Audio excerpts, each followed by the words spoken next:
ہم آپ سے پوچھنا چاہتے ہیں کہ بی بی جو کہ رسول خدا کی دختر ہیں، جب اس دنیا میں تشریف لائیں تو انہوں نے جو مختلف اپنے ایام گزارے، اس حوالے سے آپ کیا پیغام دینا چاہیں گے کہ ان کی زندگی ہمارے لیے کس طریقے سے نمونہ عمل ہے؟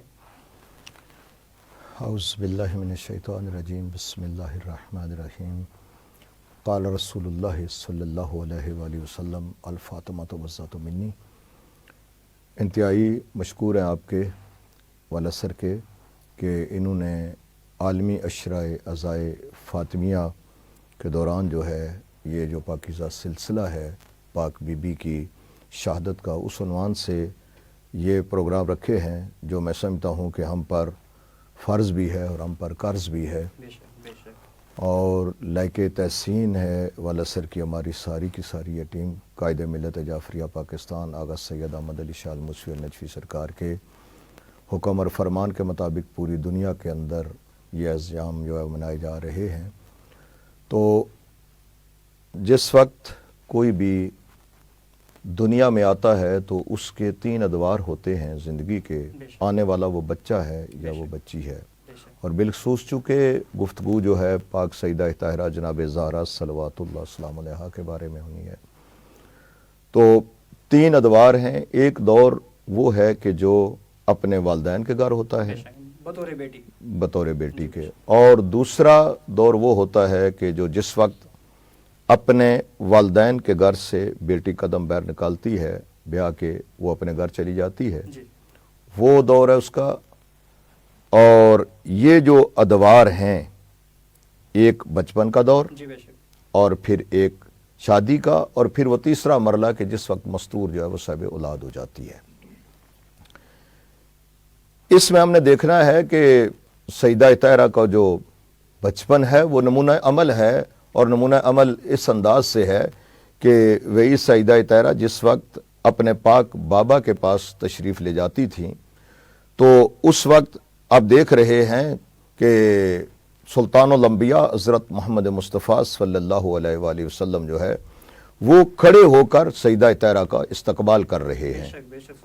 اب باعث تخلیق کائنات نبی سیدہ کی عزت اتنی زیادہ ہے، عظمت اتنی زیادہ ہے، عظمت اتنی ہے پاک سیدہ طاہرہ کی کہ سلطان الانبیاء کھڑے ہو کر بیٹی کا استقبال کر رہے ہیں۔ تنہا یہ نہیں کہ استقبال کر رہے ہیں، اپنے کندھوں پر ڈالی عبا کو، اس عبائے اقدس کو اتار کر نیچے بچھاتے ہیں، اور اس کے بعد سیدہ طاہرہ کو کہتے ہیں کہ آپ تشریف فرما ہوں۔ اور اس وقت تک پاک نبی بیٹھتے نہیں تھے کہ جس وقت تک پاک سیدہ طاہرہ جو ہے وہ بیٹھ جاتی تھی۔ تو اب یہ جو احترام کیا جا رہا ہے یہ بحیثیت بیٹی کے بھی نہیں ہو رہا۔ مثلا اگر یہ بھی اس طرح بھی ہوتا تو کم از کم جو نبی کا فعل ہے وہ سنت بنتا۔ یعنی نہیں دیکھا کہ اس کے علاوہ کوئی باپ جو ہے وہ اپنی بیٹی کا اس انداز سے احترام کرے اور وہ اس کے لیے باقاعدہ کوئی اپنی خود مثلا عبا بچھا دے، یا اگر وہ باقی کپڑا کو بچھا دے اور نہ بیٹھے جس وقت تک بیٹی نہ بیٹھے۔ تو اس کا مطلب یہ ہوا کہ سیدہ کی عزت جو ہے وہ اتنی زیادہ ہے بارگاہ خداوندی میں۔ وہ اس لیے بھی کہ جس وقت پاک نبی کے سامنے وہ بندہ گفتگو کر رہا تھا، اس نے کہا کہ جب اس کا ساتھی ملا تو تاریخ کا مشہور واقعہ ہے بھی کس سے گفتگو کر رہے تھے، تو اس نے کہا کہ میں گفتگو سے کر رہا تھا جو ابتر ہے، جس کی نسل ختم ہو جائے گی، جو نسل بریدہ تانا دیا۔ یہ جملے جس وقت میرے پاک نبی کی پاکیزہ سماعت سے ٹکرائے تو میرے نبی غمگین ہوئے، رنجیدہ خاطر ہوئے، تو پروردگار سے یہ کیفیت برداشت نہ ہوئی۔ فوری طور پر جبرائیل کو حکم دیا کہ جبرائیل تو چلا جا اور میرے نبی کو جا کر پیغام دے کہ انا اعطیناک کل کوثر، کہ ہم نے آپ کو کوثر عطا کیا، تو آپ پریشان نہ ہو۔ فصلی لربک وانحر، تو اپنے رب کی نماز پڑھ، قربانی دے، اور پھر انا شانئک ھو الابتر، تیرا دشمن جو ہے وہ بے اولاد ہے، اس کی نسل ختم ہو جائے گی، وہ نسل بریدہ ہے۔ تو اب سیدہ طاہرہ وہ ہیں کہ جس نے دنیا میں تشریف لا کر پاک نبی سے بے نسلی کا تانا ختم کر دیا۔ صبح قیامت تک جو جتنی آگے نسل چلے گی، یہ سادات جتنے صبح قیامت تک آنے والے، یہ سورہ کوثر کی عملی جو ہے وہ تفسیر ہے۔ اور یہ پاک نبی کی وہ پاکیزہ بیٹی ہیں کہ جنہوں نے میں عرض کیا کہ دنیا میں تشریف لا کر سب سے پہلے رسول سے بے نسلی کا تانا جو ہے وہ ختم کر دیا جو دشمن کہہ رہا تھا۔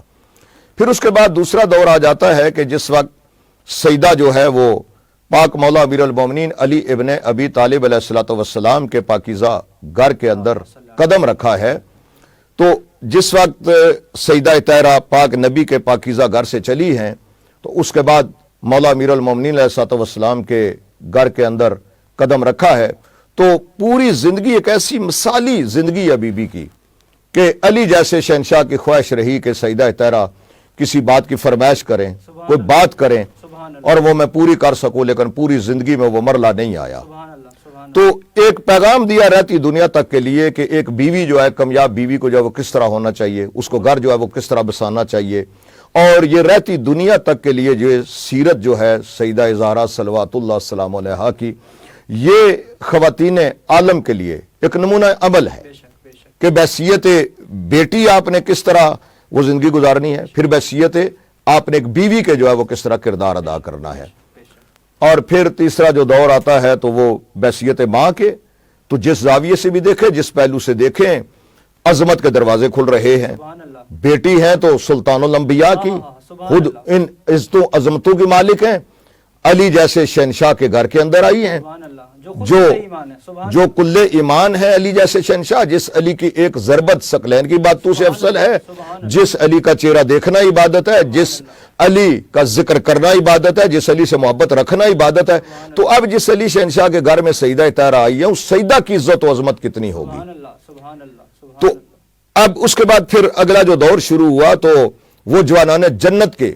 حسن اور حسین جوانان جنت کے سردار ہیں، اور جوانان جنت کے سردار کی جو ہے وہ ماں بنی ہے، اور نبی رحمت کے گھر میں رحمت بن کر تشریف لائی ہیں۔ علی جیسے شہنشاہ جو ہیں ان کے گھر کی زینت بننے کے بعد پھر جوانان جنت کی تنہا سردار نہیں ہے، تنہا ان کی ماں نہیں ہے، بلکہ صبح قیامت تک جو آگے سلسلہ چلا جا رہا ہے، سرکار قائم آل محمد تک سیدہ طاہرہ ان سب کی ماں ہیں۔ تو یہ سیدہ کی پاکیزہ نسل ہے کہ جن کی وجہ سے یہ کائنات کا پورا نظام جو ہے وہ چل رہا ہے۔ الذی ببقاء بقیت الدنیا وبیمن رزق الورا، کہ سیدہ کے وہ بیٹے کہ جن کی وجہ سے دنیا باقی ہے، جن کے صدقے میں سب کو رزق مل رہا ہے، وہ انہی سیدہ کے بیٹے ہیں۔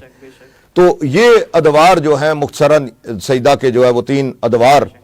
اور اس پر اگر بحث کی جائے تو کئی اشرے اس پر چاہیے، جتنی کتابیں لکھی جائیں وہ تھوڑی ہیں، یہ کوئی ان کے فضائل وہ ہیں کہ جن کے فضائل کا حد و حساب کوئی نہیں ہے۔ سیدہ کو جس زاویے جس نظر سے بھی دیکھیں گے فضائل ہی فضائل نظر آتے ہیں، اور اولین و آخرین میں کوئی ایسا نہیں ہے کہ جو سیدہ کے فضائل کا جو ہے ایسا کر سکے۔